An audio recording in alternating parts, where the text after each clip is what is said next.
ចាជួបគ្នាជាថ្មីជាមួយនឹងឡានស្ងោរមកជុំទៀតហើយពុកម៉ែបងប្អូនអ្នកគ្នាចាពីព្រោះអីមួយរយៈមុននេះគឺខ្ញុំអត់បានបង្ហាញវីដេអូស្ងោរមកជុំមួយរយៈពីព្រោះដោយសារអីស្ងោរមកជុំគឺពេញឃ្លាំងតែម្ដងបងប្អូនអ្នកគ្នាចាឥឡូវនេះគឺគៀកជាមួយនឹងចូលឆ្នាំទៀតហើយចាគឺយើងកំពុងតែបើក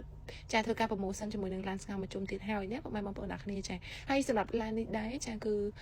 ឡាននេះគឺខ្ញុំផ្លោយធ្លាប់បង្ហាញជាមួយនឹងវីដេអូមុនម្ដងរួចហើយចាហើយឡាននេះគឺអតិថិជនគឺគាត់យកមកពេលយប់តែម្ដងហើយគឺគាត់ធ្វើដាក់ឲ្យខាងយើងធ្វើតែម្ដងហើយចាសម្រាប់លទ្ធផលដែលយើងទទួលបានចាគឺដូចអ្វីដែលពុកម៉ែបងប្អូនបានឃើញស្រាប់គឺថ្លាឆ្វាច់តែម្ដងចាហើយម្ចាស់គាត់គឺពេញចិត្តទៅលើលទ្ធផលដែលគាត់ទទួលបានហើយសម្រាប់ពុកម៉ែបងប្អូនចាដែលគាត់កំពុងតែស្វែងរកទីតាំងណាដែលធ្វើការបាញ់ចានឹងស្ងោរឡានបញ្ជុំស្អាតមើលទៅគឺដូចជាមួយនឹងថ្នាំម៉ាស៊ីនឡើងវិញចាពុកម៉ែបងប្អូនអាចជ្រើសរើសយកក្រាស់តាមនឹងបញ្ចាំ100របស់ពួកយើងបានពីព្រោះដោយសារពួកយើងចាគឺផ្ដល់ជូនអតិថិជនជាមួយនឹងចាគុណភាពខ្ពស់ជាមួយនឹងទំនុកចិត្តខ្ពស់ពុកម៉ែបងប្អូនអរគ្នាចាគឺមុននឹងចេញទៅចាគឺយើងលំអិតជូនភ្ញៀវមែនតែនចាអត់មានចេះតែចិនឆាយឡានពុកម៉ែបងប្អូនទេចាគឺយើងទទួលឡានចាគឺយើងអត់មានធ្វើការកក់ប្រាក់ទុកជាមុនទេដែល